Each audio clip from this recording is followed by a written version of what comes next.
The military options thus far presented for dealing with North Korea have not been satisfying.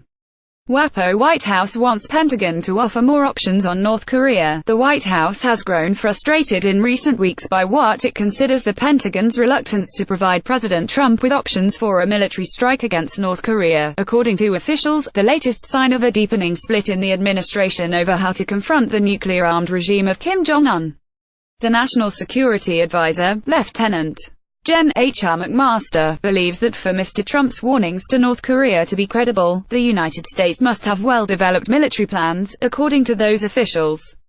But the Pentagon, they say, is worried that the White House is moving too hastily toward military action on the Korean Peninsula that could escalate catastrophically. Giving the president too many options, the officials said, could increase the odds that he will act. The tensions bubbled to the surface this week with the disclosure that the White House had abandoned plans to nominate a prominent Korea expert, Victor D. Cha, as ambassador to South Korea.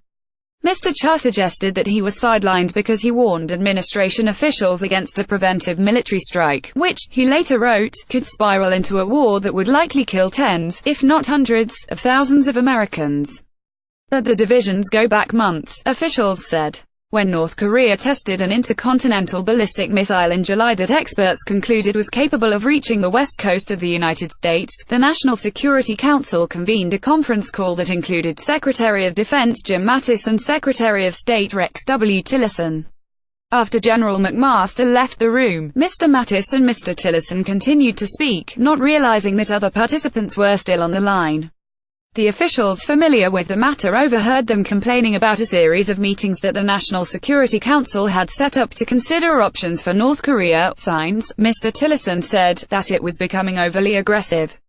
For now, the frustration at the White House appears to be limited to senior officials rather than Mr. Trump himself. But the president has shown impatience with his military leaders on other issues, notably the debate over whether to deploy additional American troops to Afghanistan. This is an incredibly vague report.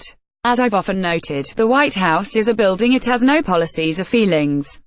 It is not clear who, other than perhaps McMaster, is voicing frustrations over the career options.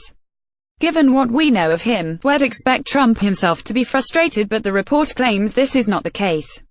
I've often remarked on one of the major problems with our political structure and culture is that it tends to lead to amateurs being in charge. The presidency is an incredibly difficult job, having responsibility for an enormous range of issues, and yet we tend to fill it with people woefully unprepared for it. Arguably, only two presidents in my lifetime, Richard Nixon and George H.W. Bush, came to office with anything close to the right preparation for it. And, while they tend to staff their cabinet with reasonably competent and experienced people, they're seldom anything like subject matter experts. It's not surprising, then, that new administrations are often frustrated by how poor their options are for dealing with a wide variety of problems. While my misapprehensions about Trump's qualifications and temperament are well documented, he's hardly the first to think that long-standing issues, the Arab-Israeli crisis, the Afghanistan conflict, nuclear proliferation, etc., can easily be fixed. If only the president were smart, diligent, tough, or courageous enough. While I'm by no means a career expert, all of the career experts I have read are unanimous as to the lack of good options. If we could have solved it by military force, we'd have solved it during the George W. Bush administration, which had the DPRK in its axis of evil and was in the mood for action after 9/11. Further, as the story hints, the Pentagon has a propensity for shading its options to entice civilian leadership to choose their preferred option.